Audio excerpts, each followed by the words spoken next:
Nous sommes au musée d'art et d'histoire Michel Hachet de Toul. Nous présentons en ce moment une exposition consacrée aux œuvres d'Alfred Renaudin, qui est bien connu de plusieurs collectionneurs, notamment pour ses villages lorrains. Mais cette exposition, justement, présente l'ensemble de ses œuvres et de sa carrière. Elle se déroule au musée parce que nous avons dans nos collections permanentes déjà une collection de peintres lorrains dans laquelle figurait Alfred Renaudin. Ce projet-là nous a vraiment intéressés parce qu'il nous a permis de redécouvrir totalement un peintre qu'on croyait connaître. Le commissaire de l'exposition, Madame Francine Rose, a vraiment déterminé des thèmes qui permettent de découvrir son évolution tout d'abord, et puis ses thèmes de prédilection ensuite. À cause des confinements, nous avons été très frustrés de devoir refermer cette exposition à peine ouverte, et surtout de devoir renoncer à la présenter à un public en vrai. Cette présentation, ce film, a pour objectif de la présenter en virtuel et de donner à chacun l'occasion de comprendre un peu plus l'œuvre et la progression, l'évolution d'Alfred Renaudin dans sa peinture.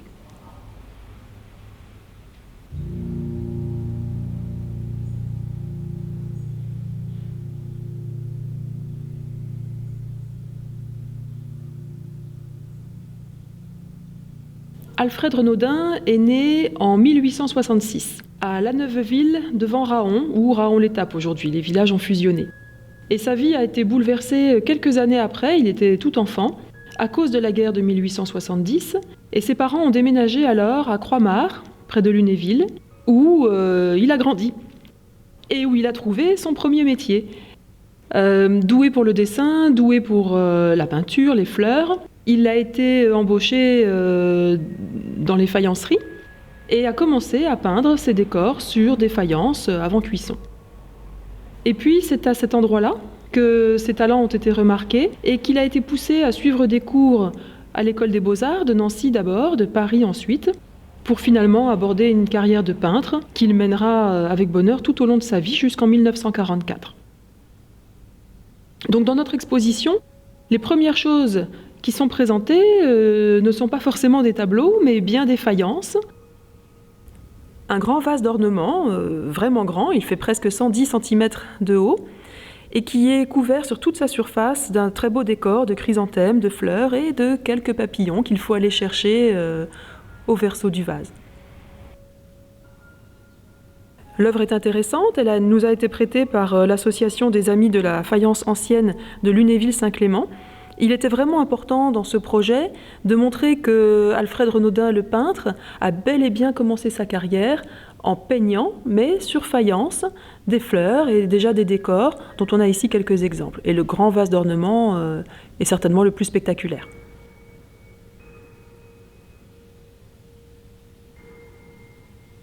Et puis ensuite, nous mettons en parallèle, d'ailleurs en regard de ces œuvres-là, des toiles qui présentent, ça a l'air tout simple, mais c'est extrêmement complexe, des bouquets de fleurs, des natures mortes, et puis très très vite, même si les fleurs, leur fraîcheur sera un thème de prédilection pour le peintre tout au long de sa carrière, un coin de jardin, un début de paysage, une mise en scène finalement de tous ces éléments-là à la lumière, constitue le début de ce parcours. Alors là, pour le coup, on a un grand tableau de grand format, très imposant, qui représente un bouquet d'iris jaune et mauve dans leur état naturel, dans leur habitat, c'est-à-dire au bord d'une mare, au bord d'une rivière qu'on devine dans les lointains.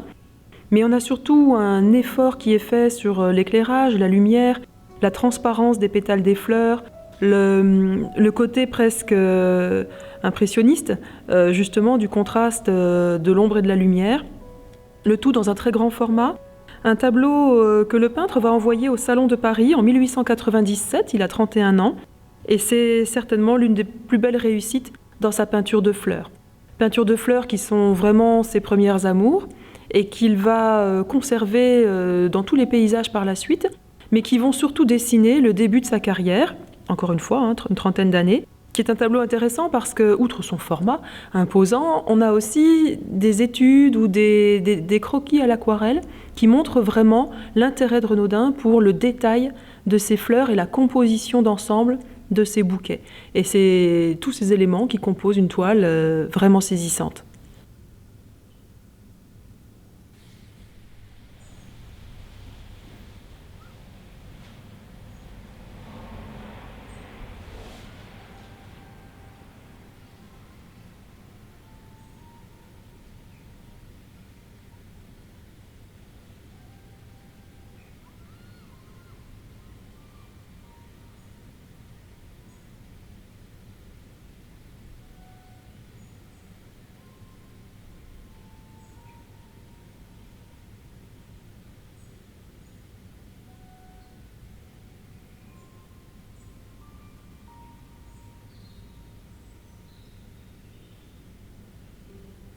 De là,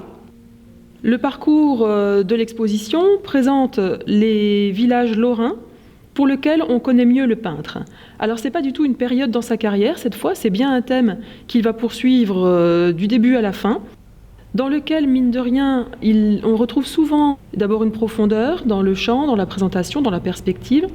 une lumière qui est très travaillée, avec des ciels couverts, des ciels dégagés, de la pluie. Après la pluie, on se rend compte tout de suite à quel moment on est dans la peinture. Et c'est vraiment intéressant pour nous parce que ce sont de jolies peintures, bien sûr, mais aussi parce que d'un point de vue documentaire, on a comme ça une image de village lorrain au début du XXe siècle qui est extrêmement précise parce que le peintre s'intéressait à des tas de petits détails de la vie quotidienne. Et il n'est pas rare, dans les tableaux, qu'on ait non seulement le paysage, mais aussi des personnages au travail qui animent la scène et qui nous renseignent sur des métiers parfois disparus, ou en tout cas des façons de le faire qui ne sont plus du tout, qui n'appartiennent plus du tout au XXIe siècle. Mais il y a 100 ans, eh bien, les villages lorrains ressemblaient à ça, et Alfred Renaudin nous en donne une image extrêmement précise. On a parfois, mais c'est plus rare, une vision de ville, plus franchement urbaine même, de Metz, de Longwy, de Verdun plusieurs fois, mais ça demeure des exceptions. On a plutôt des paysages parfois même très vastes, très ouverts, notamment dans les montagnes, à Alarmont par exemple, et des vues de villages, d'une maison pittoresque, d'une rue. Les villages-rues lorrains sont très représentés, et ces scènes sont toutes animées, et elles sont toutes intéressantes.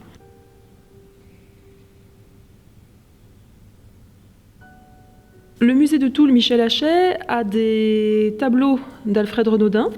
qui appartiennent à ses collections en propre et qui représentent justement la cathédrale de Toul, saisie dans sa silhouette derrière un bouquet d'arbres, comme en pleine nature d'ailleurs, ce qui est assez surprenant, mais ça crée un tableau très équilibré.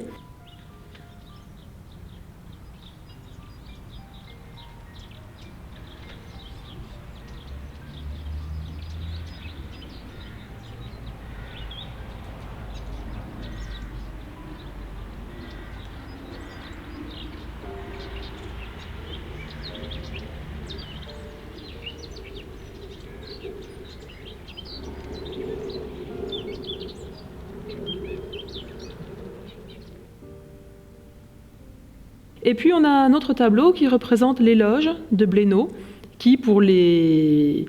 Lorrains représente effectivement un détail très pittoresque. Ces deux tableaux-là, durant l'exposition, se sont vus adjoindre un troisième tableau qui représente, lui, le pont de Dommartin, à Toul donc, et qui est une curiosité, mais qui permet aussi d'évoquer le fait que cette peinture est très vivante pour les collectionneurs, c'est-à-dire que les tableaux sont souvent en main privée, appartiennent parfois à des gens qui ignorent qui est Alfred Renaudin, alors que pourtant il signe chacun de ces tableaux, souvent donne la date et même le lieu auquel il a donné une représentation. Et donc ce sont des peintures qu'on retrouve quand même assez facilement sur le marché, parfois en brocante, parfois en salle des ventes, et qui animent vraiment les collectionneurs parce que les collectionneurs ont soit un lien avec le sujet représenté, le village représenté, soit apprécient tout simplement cette peinture très classique, d'accord, mais aussi très belle, très équilibrée, sans être savante non plus.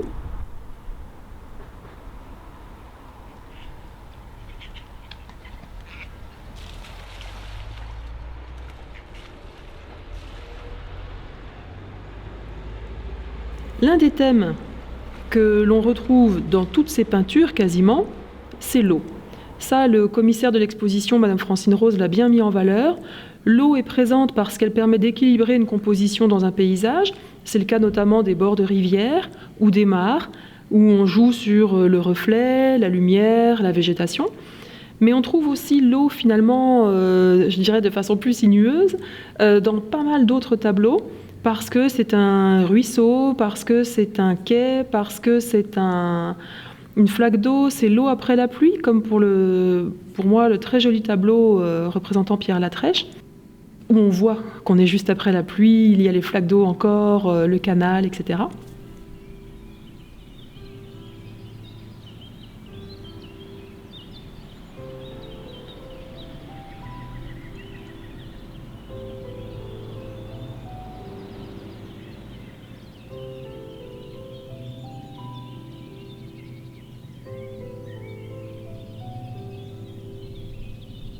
Le puits à balancier est un tableau de format moyen, mais qui est vraiment intéressant parce que l'eau est présente à travers le puits. Et les puits à balancier étaient assez bien connus dans les villages lorrains, mais aujourd'hui ils ont tous été détruits, remplacés évidemment et réaménagés. Donc cette image où l'eau figure bien, le tableau figure dans le thème de l'eau, comme l'a souhaité Francine Rose, le commissaire scientifique, même si on ne la voit pas beaucoup, elle est présente à travers cette image d'un puits à balancier, peut-être pas typiquement lorrain, mais en tout cas qui était vraiment fréquent dans les villages et qu'aujourd'hui on ne voit plus du tout, que personne de nos générations n'a jamais vu. Là, Alfred Renaudin nous en donne une image qui est un petit peu à la fois anecdotique et qui apporte vraiment un renseignement, une vision de la vie quotidienne au début du XXe siècle.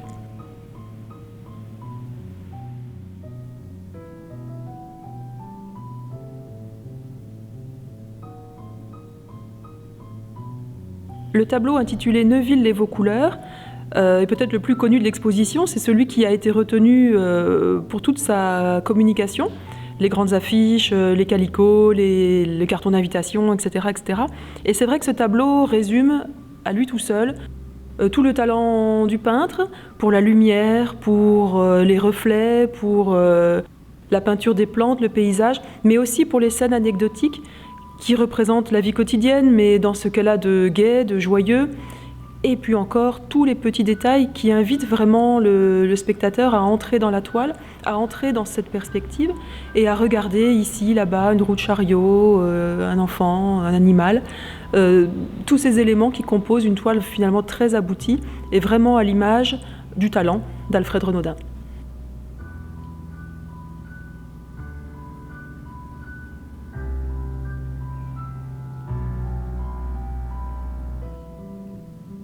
Un grand tableau, un grand format, dans lequel on entre presque de plein pied, très lumineux comme toujours, des personnages, des pêcheurs au bord de l'eau, des canards, etc.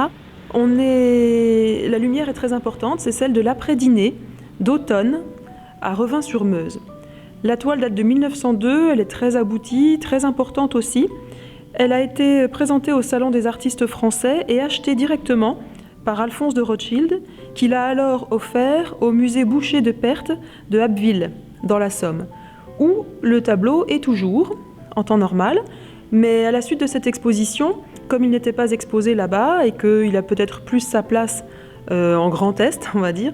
le tableau va être mis en dépôt au musée de Toul, et après l'exposition, on pourra continuer de le voir au moins quelques années.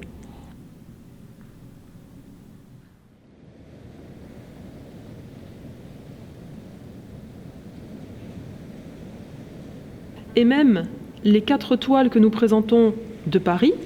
sont toutes vues depuis les quais de la Seine et sont toutes équilibrées par le passage de la Seine dans le tableau, dans la composition. Donc c'est vraiment un trait, alors pas exclusif, pour certains bouquets de fleurs ou certains paysages de montagne ou autres, on n'a pas tellement d'eau, sans parler des toiles représentées, peintes dans le sud de la France ou en Algérie. Mais c'est quand même un thème extrêmement présent.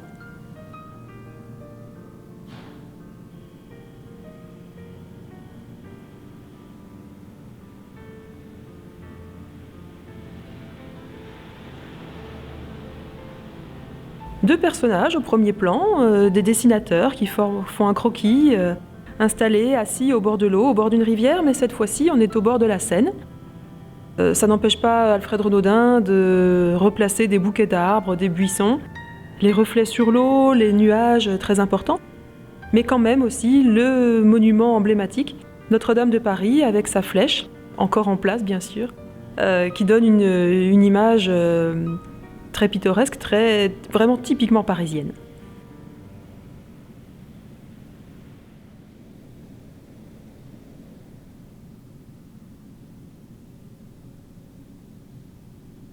Le dernier thème de cette exposition consacrée à Alfred Renaudin, c'est le Sud, les lumières du Sud.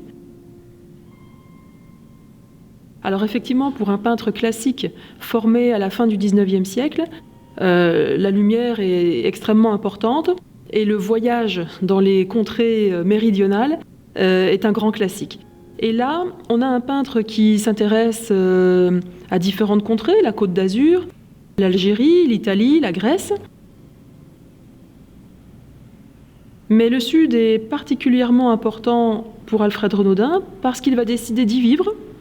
et qu'il va finalement y mourir en 1944, puisqu'il va établir une résidence, sa résidence principale, à Fontanes, en Auvergne. Alfred Renaudin, dans sa carrière, a gardé des attachements avec la Lorraine. Il avait une maison avec un atelier d'ailleurs, en plein centre de Nancy, et un atelier à Paris.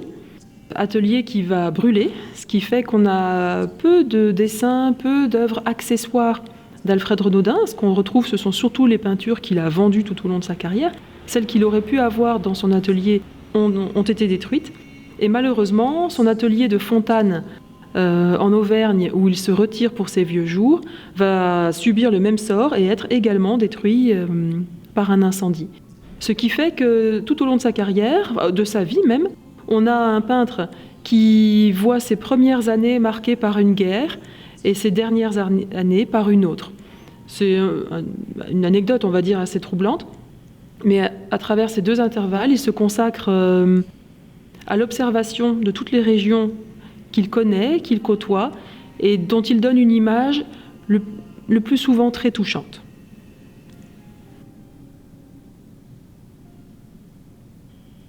L'exposition a permis à des collectionneurs vraiment passionnés de se rencontrer, a permis de faire avancer vraiment les connaissances qu'on pouvait avoir encore des toiles d'Alfred Renaudin et surtout de sa carrière en dehors de la Lorraine, grâce notamment à tout le travail qu'a effectué Francine Rose, le commissaire scientifique de l'exposition. Pour ceux qui ne peuvent pas la voir ou n'ont pas pu la voir en vrai, et c'est vrai que c'est touchant aussi, il existe heureusement une publication aux éditions Serge Domini qui permet de reprendre ces toiles, de reprendre ces thématiques et d'apprécier ce projet-là. Mais il existe aussi une association des amis d'Alfred Renaudin qui continue de repérer les objets, les œuvres qui passent en vente, de communiquer, de travailler sur la mémoire du peintre avec sa petite fille également. Et je vous invite vraiment à regarder sur le net tout ce qu'on peut trouver sur Alfred Renaudin. L'ensemble du projet a bénéficié du soutien de la DRAC et du conseil départemental qui se sont intéressés avec la ville de Toul à ces œuvres de Lorraine, du Sud, de Paris et de différents lieux qu'on connaissait mal et qui ont, encore une fois grâce à ce projet, pu se retrouver, se rencontrer ici au musée d'art et d'histoire Michel Hachet de Toul.